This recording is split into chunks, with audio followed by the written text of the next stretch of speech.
handphone now. Every day I hide in the room, see I don't know what she do. Every day no mood to work like that lah. They can on the handphone at night when.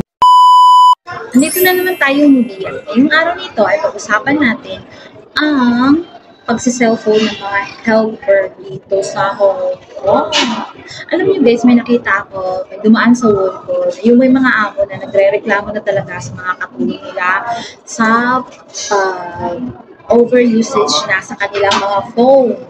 So, bago tayo mag-proceed sa ating topic for today is, kita nyo, nandito po ako ngayon sa KFC. Ito po yung background natin. Ayan. Nasa KFC po tayo kasi si Amo ay may ka-lunch date dito. Same lang nasa mall na ito pero nandun si Amo sa 11th floor. So ako naman ay nandito sa first floor. So nag-aantay lang ako ng tawag ni Amo. Ganito yung kagawian namin pag every time na si Amo ay kumakain sa labas. So, kain na rin ako sa labas. Tapos, hindi ako talaga nag-join sa kanila. Kahit pasabihin ba ni Amo na pwede ako mag-join, pero ayoko talaga. Ayoko. Mas preferred ko ang kumain mag-isa sa labas. Ayun. So, alright guys. So, may papakita lamang ako sa inyo na video clips. So, ayan. Tara, sabay-sabay natin pakinggan kung ano yung mga hinaing ng Amo. We got handphone now. Every day I hide in the room, see I don't know what she do. Every day no mood to work like that lah. They can on the handphone at night when 3 until 2, 3 p.m. You know? That's right. So the next day morning when they wake up, they can't concentrate the work because there's not enough sleep. Especially those have small kids, they have to look after, you know.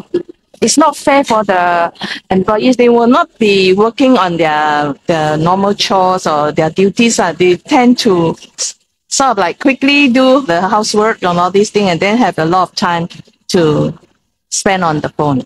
So, ayan, napakinggan na natin. Diba? May mga ibang amo na talaga is talaga napapansin na talaga nila yung paano kami mga domestic helper na gumamit ng cellphone.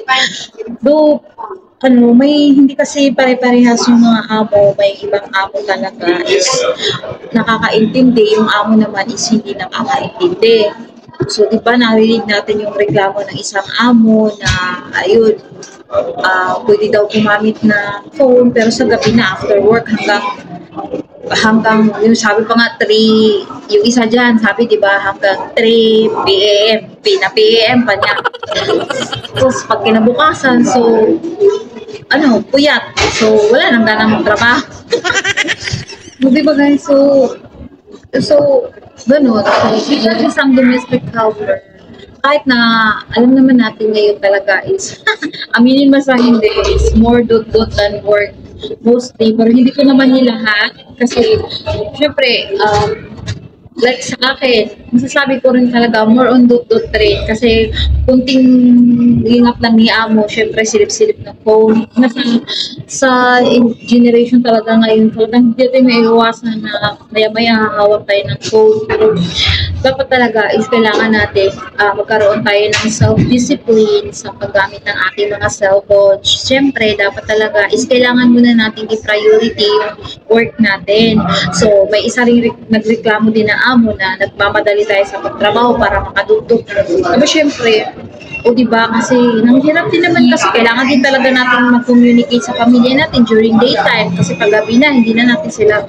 So, kung may mga importante din talaga na kailangan din natin talaga ng phone. So, sulti-sultihan na lang talaga sa mga amo. May ibang amo nga, okay lang sa kanila kahit harap-harapan kang gumamit ng cellphone sa harap nila, di ba? Tapos, sorry talaga guys, dito sa akin is bawal talaga ako ng phone. Pero, kahit bawal ako ng phone guys, ayun, nakakanakaw pa rin ako ng dot. Hanggang text lang siya, hanggang pwede rin ako makapag-edit ng video. Pero, pag yung magsasalita, hindi talaga kaya. Madalang ako magkaroon ng video na nagsasalita ako. Nagkakaroon lang ng video kapag nasa labas ako. Yung ganun. Kagaya nito ngayon, nandito ako sa KFC. So, inaantay ko si Amo. So, ito, nakapagdaldal ako, diba? So, at alam nyo, yung katabi ko, nagtaka na bakit ang daldal ko dito. So, dyan yun na guys, at wala tayong kaayos-ayos syempre kasi andito tayo sa labas. So, Sama din si Amo, antayin na natin yung tawag. So, back tayo sa ating topic. So, hindi naman masama kung na-addict na tayo sa phone. Pero kailangan lang talaga natin ilagay sa lugar. Yun, syempre, kailangan talaga natin i-priority muna talaga natin yung trabaho natin, gawain muna natin yung mga trabaho. Aba, kung makapagsabi ako, napabayaan ko na nga yung trabaho ko sa cellphone joke. Hindi naman talaga totally napabayaan. So, may difference na since nung hindi ka pa na addict sa cellphone, hindi ka masyadong nagamit ng cellphone kasi compared mo yung baguhan ka sa amo mo, syempre, nagpo-concentrate ka talaga, ginagawa mo ka. Pero pag matagal ka na sa amo, hindi na yung todo linis. Pero hindi ko naman nilahat. Pero dun sa pinalagay ko na lang sa sarili ko, talagang malaking diferensya talaga kung baguhan na kay amo, syempre, todo linis ka talaga. Kung matagal na, so, ganoon din, malakas din akong gumamit ng phone, pero hindi yun nakikita ni Amo. Pero may one time talaga, nahuli ako ni Amo. Naka-on yung vacuum. Tapos, hindi ko namalayan dahil sama yun. After na napalitan yung floor namin ng carpet, so hindi ko talaga maririnig yung mga yapak ni Amo. Tapos, hindi ko namalayan, nasa likuran ko na si Amo. Tapos, that time, nag-vacuum ako noon. Nag-vacuum ako. Tapos, nagpakalala ako sa likod. Tapos, sabi ni Amo, bakit ba hindi ko pinapay? Tapos, ginamit ko yung, buti na talaga ako mag-cellphone. Buti na lang, hindi nagalit si Amo. Pero sabi niya, huwag daw ganyan, huwag iwanan ng paupo. Diba? Guys, masama talaga pag over-usage tayo sa phone. Kaya bawasan talaga natin. Alam niyo, ako din sa sarili ko, talagang sabi ko, napabayaan ko na rin yung work ko kasi lagi ako nagre-reels. Pero ginagawa ko naman. Pero yung dapat talaga may general, minsanan ko lang ginagawa. Aminado naman ako sa ganun, pero doon pa rin yun, hindi ko naman pinabayaan, diba? Lalo na yung trabaho ko is nag-aalaga ako ng matanda. Pag nasa labas talaga kami, hindi talaga ako gumagamit ng phone, siyempre, kasi yung matanda is parang bata lang yan. Lalo na doon pala dun sa mga nagyaya, yung nababantay ng mga bata, dapat talaga focus talaga sa pagbantay, kasi alam niyo, ang hirap pala, ang hirap na magyaya mo, kasi baga parang sugal sa life yan. Kasi kailangan talaga keep an eye ka talaga sa bata kung nag-hustle ka, nagyaya. Kasi hindi mo alam kailan nangyayari yung disgrasya. Hindi talaga may iwasan. Normal talaga yan. Kaya din talaga ang laging ikinatatakot. Kaya after na naging yaya ako, after noon, sinumpa ko na sarili ko na ayaw ko talagang maging yaya ulit. Ayaw ko magbantay ng bata ulit. Kaya eto, tayo ngayon. As what I've said, as I repeat again, nagbantay ako na matanda. Diba? So, yun lang mga kakunyang ko. Dapat bawas-bawasan talaga natin yung paggamit ng ating cellphone. Well, naiintindihan ko naman dahil talagang sa panahon ngayon, hindi talaga tayo mabubuhay na walang cellphone. Diba? Internet yung phone natin, diba? Kasi doon naman talaga tayo nalilibang. Malaki rin naman tulong ng pagkakaroon ng cellphone, diba? Communicate tayo sa lahat ng mga mahalagang sa buhay. At lalo na ngayon na may mga reels, diba, nakagaya ko na nagre-reels sa YouTube.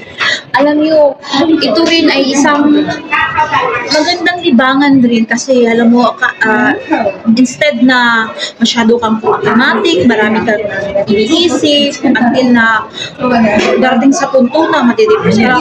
Parang makalimutan mo yung problema ka kasi nalilibang ka na sa paggawa ng mga content kasi di rin biro ang magiging small creator kasi iisip ka at na naman i-upload ko bukas. So that's all for our video guys. So yun lang. So maraming salamat sa panood ng video na to. And if you like this video, can you give a thumbs up? And if you haven't subscribed to my YouTube channel, please paki-subscribe at paki-hit yung tiny bell button para updated kayo lagi sa mga video na i-upload ko. And if you haven't followed me yet dito sa Facebook ko, Regina Robin Sabroso, baka naman, papalo. That's all for video. Bye!